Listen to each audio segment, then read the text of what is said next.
Well, good day, everybody. Welcome back to the channel. Well, today I want to talk a little bit about pocket notebooks. I've been collecting and using pocket notebooks for decades, since I was a kid, really, and my journey with pocket notebooks is still evolving as we speak. Let's talk about it, shall we? Stay tuned. A pocket notebook is really just something to write in, something you can carry with you in your pocket when you're out and about with, obviously, a pen or pencil. And the most obviously simple way of making a pocket notebook is taking a letter-sized sheet of paper and folding it into quarters or eighths, sticking it in your pocket, and there you go. You got a piece of paper divided into little squares. You can write on it. Not very conveniently necessarily, but that's the simplest way. But you know, these little spiral-bound pocket notebooks I've been using since I was a kid, different brands. This happens to be a Mead version, but these are quite handy, but they're spiral bound, and obviously the pages tear out quite easily. They're kind of messy when you start tearing pages out and you get the little paper chads in the spiral binding itself, so they're not so good. But I've gone through a lot of other evolutionary steps with pocket notebooks, and I'd like to look at a few of them here and then talk about where I'm at right now. Well, this little Mead pocket notebook I've had for a long time, and luckily I was able to find a date in it, which is June 20th, 1990, and I believe this was the black and white darkroom course I took here in Albuquerque with Jonathan Meyer. So there's some notes from that. So pretty cool. And then I was at the library looking at a kanji to English dictionary, trying to decipher the kanji markings on one of my Japanese soroban abacuses, and I was able to figure out that it was denominations of yen. So anyways, I've used these little pocket notebooks for a long time, and clearly this one was used for some certain applications, but there's a lot of empty pages in it, and that seems to be the problem with these more permanently bound notebooks, is they don't always get used up. I tend to get tired of them or bored with them or something, but there's an example of one that wasn't completely used up. Sometime in the early 2000s, I became aware of this thing called the hipster PDA. This was supposed to be a tongue-in-cheek reaction against what was then the cutting-edge technology of personal digital assistants. This was before the era of the smartphone. So hipster PDAs were basically ring-bound with these quick disconnect rings. You put index cards in them, then you can carry them in your hip pocket. Hence the term hipster PDA, but also, of course, not only hip pocket, but hipster, right? So this one has a thin metal aluminum binding covers that I made, and I just covered the edges with strapping tape so they won't be so sharp. This was actually aluminum flashing that you get in rolls at the hardware store. It's like roofing flashing, but it makes a really convenient way to carry these index cards around with you. The real utility of the hipster PDA, in my view, was that you could unbind the cards, reorder them, add cards as you saw fit, and really customize the whole notebook, unlike these commercially made ones that were permanently bound. And I use the hipster PDA quite a bit. In fact, I have archival hipster PDA notes that were bound in a ring, and I just save them as archival notes from 2007 here. Anyways, I found it very convenient. In fact, I still think this is one of the best hip pocket notebook kind of methods.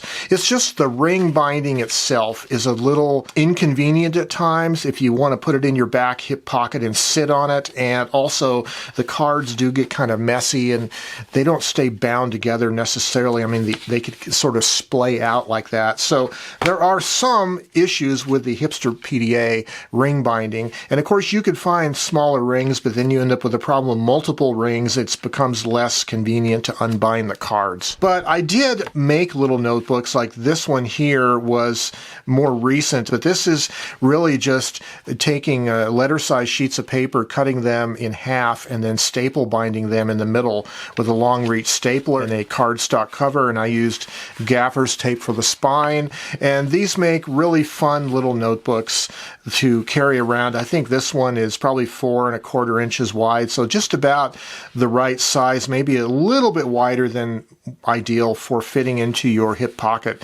But this is another option. You can make your own little notebooks to fit in your pocket. The problem, again, of course, it's a permanently bound notebook and you can't reorder the pages. This is like a miniature composition book without the lines. Of course, you could could print lined paper as well. But I like, for these kinds of books, I like the idea of being able to sketch and draw and write, so not having any lines is sort of ideal for that purpose. Then there are other solutions. So for instance, if you happen to be an artist, you like to sketch or paint or draw, having something like this is real handy. This is like an accordion fold watercolor paper artist sketchbook, and it's sort of double-sided, right? You can flip it over, and then you have the back sides of each one. So this is kind of what an artist might use for doing field sketches, rough sketches. Someone gave this to me. I've never used it, but there it is, and that might give you some ideas for making accordion-style books that are really super easy to use.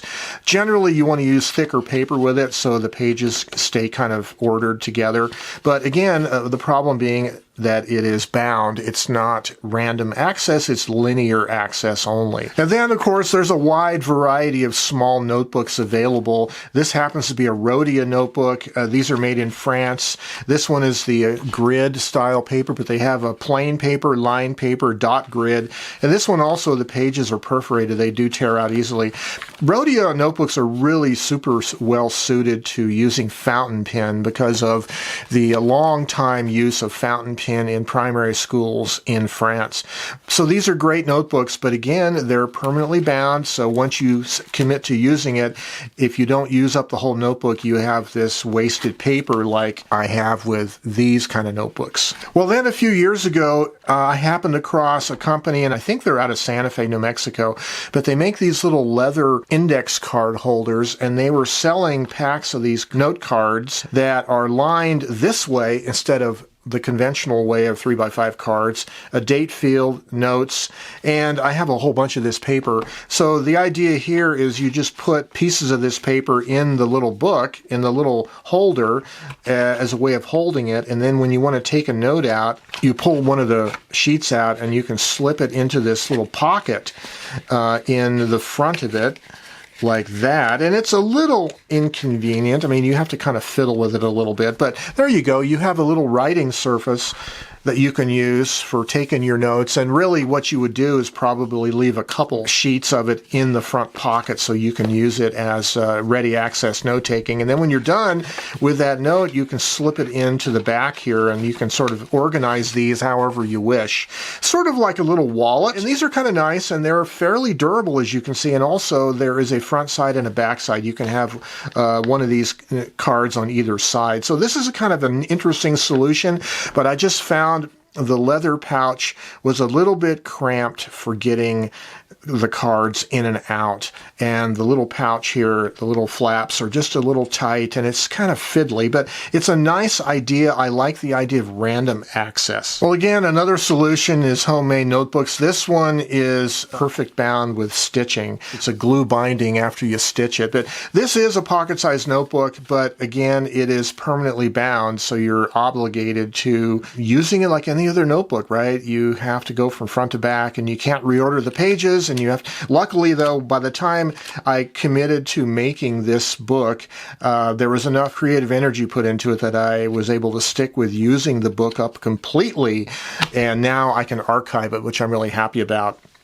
But more recently, our friend Ted Monk has turned us on to these ACO prong fasteners, and you have to buy them in larger quantities. So they have a little metal fastener with two metal loops that slide, and then the main prong itself is this part with two bendy parts, and hole punch your paper with two holes like that and bind a notebook together. And the nice thing about these is that they are bound, so the pages are not loose, but they're convenient to unbind. You slide the loops like that, and then you can take the prong off and unbind the notebook in order to reorder the pages, or take out used pages and archive them somewhere or throw them away, depends on what you want to do. And then you can fold the prongs back down and rebind it, and you're good to go again.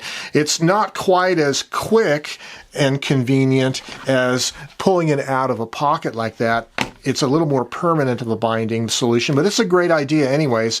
And we've been playing around with this for the last month or so, and I find them very convenient. But more recently, though, I've been thinking about What is my ideal way that I would like to have a pocket carry notebook? Well, I kind of like the combination of these two ideas. I like the idea of the hipster PDA, where you have bound index cards that you can carry with you in your pocket, and it's relatively convenient or easy to rebind them and reorder them. But also, I like the idea of this pouch, this sort of portfolio, pocket-sized portfolio carrying cards. I just didn't like the way this was implemented with these little leather flaps. It was just kind of inconvenient and fiddly to get the cards in and out. So more recently, I've been thinking about how to make my own little portfolio or pocket-sized notebook system, and this is what I came up with. So this starts out as a black plastic portfolio binder. I get these at the dollar store. They're 2-pocket poly portfolios, and so they open up like this. They're just simple portfolios, and what I'm using is the inner pocket section right here. You might be able to tell that this is simply cut out from this inner corner, and what it gives you 2 edges adjacent to each other that are bound up permanently, and then 2 other edges that are open, and that's the key to the design of this pocket carry notebook. The left side and the bottom edge are sealed, and then the top and the right edge are open, so it makes it easier to get your pages out than it would be with this leather thing. And secondly, I took a piece of mat board, stiff cardboard, cut it to size, and oh, by the way, the size on this is 3.5 inches wide by 5.5 inches tall, which is the same size that Ted Monk is currently using for his everyday carry notebooks. And I think this is a really great size because it fits in a man's hip pocket quite easily. It's sort of ideally suited for hip pocket carry. But I put this stiff piece of mat board in there as a divider that also gives it some stiffness and resilience. And so I've cut sheets of paper down and fit them in here, and I basically have them divided into kind of 2 sections. The back section are pieces of paper that I might want to keep with me because I'm not done with them, but I'm not ready to archive them. You'll notice they're actually hole punched for the ACO prong fasteners, so I can archive any of these in the ACO prong fastener notebook system. This note here was about the Olympia Reporter typewriter, looking up the history on it. And then this is another note, a different note about some little project I'm making for my brother. I was done with this note, not done with that, so that's why this note is still active, because I need to finish making this little thing. I started doing a calendar system also in this, so it's sort of like a day planner thing. But before I get into that, I want to show you what I think is a really ingenious feature of this notebook, which is I have 4 rare earth magnets, thin little disc magnets, and I've taped them to the inside of the front cover with gaffer's tape. And when I say gaffer's tape, I'm meaning the true gaffer's tape, cloth tape with rubber adhesive. That's what, and this is ProGaff brand gaffer's tape. So this is taped here, and then I have a hinge with gaffer's tape, and this is a piece of galvanized steel.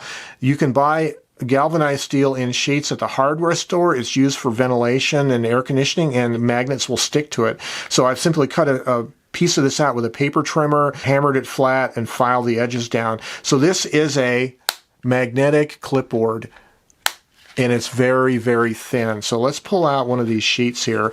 This is my calendar sheet, and when you pull it out, you slip the edge underneath there, and now you have a writing surface, right? So I just did this very hastily the other day, but this is sort of like a really hastily done weekly calendar. I have Saturday, Sunday, and then Monday through Friday here. It kind of goes in a rectangular loop, and I just put the dates and the day of the week, and then I have notes for whatever happens to happen.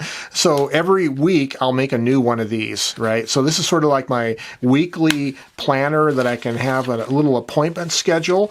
And then I might have notes in here on the front section pertaining to things I'm currently working on. Like right here is notes pertaining to video ideas, and I've actually crossed them out and put a T next to them, which means I've transferred them to another working system. So this is not a pocket carry notebook. This is just a clip, a binder clip with all these video ideas that I'm working on currently. So whenever I come up with a new video idea in here, let's say I'm out and about somewhere, I come up with an idea, I write it down. When I get home, I'll transfer it to my working list, and then I can cross it out. So this is just another idea for how to use a pocket carry notebook. This still has some active stuff I need to work with. So I have the rest of my bulk paper supply in the front here that I can use. Also, this is customizable. I can cut cardstock dividers, different colors if I want to, and have different sections in here. But this is a very thin notebook, as you can see, and in fact it's much thinner than a pencil, and it carries quite easily in my rear pocket. I've been carrying this for 2 or 3 weeks now. The only caveat is I carry it with the magnet side up in the opening of my pocket instead of down. I don't want to bend it too badly, even though it will flex. It's galvanized sheet steel. I think it's a really great solution, though. It sort of combines the best of this leather index note card holder, and it has some elements of the hipster PDA to it, although instead of using the ring, it's using the fact that the portfolio pouch is bound on 2 adjacent sides. So it holds it together, especially with a stiffener of matte board cardboard, but also it opens better. When you want to get papers out, it opens much easier than this thing does. And I'm calling this the Boundless notebook.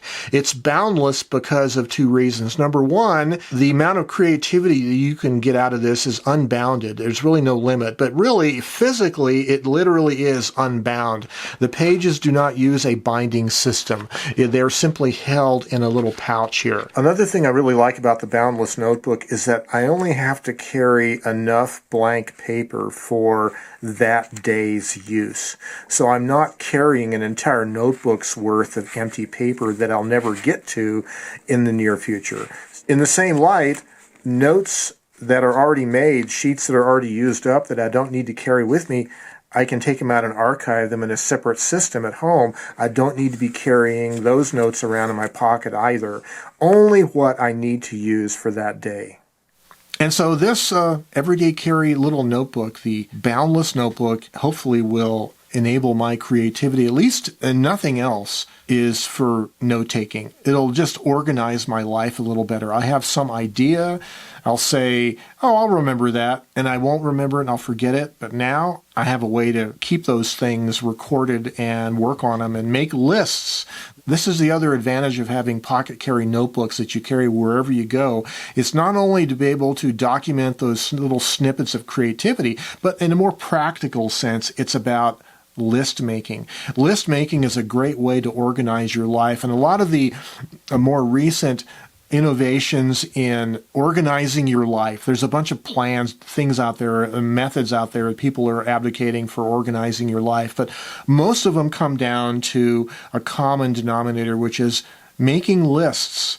And list making is what these things are ideal for. Grab a sheet of paper, clip it on the front clipboard, grab your pen, make your list, document your ideas, have a priority list that you can check off as you work on them, and that's how you can make progress day to day.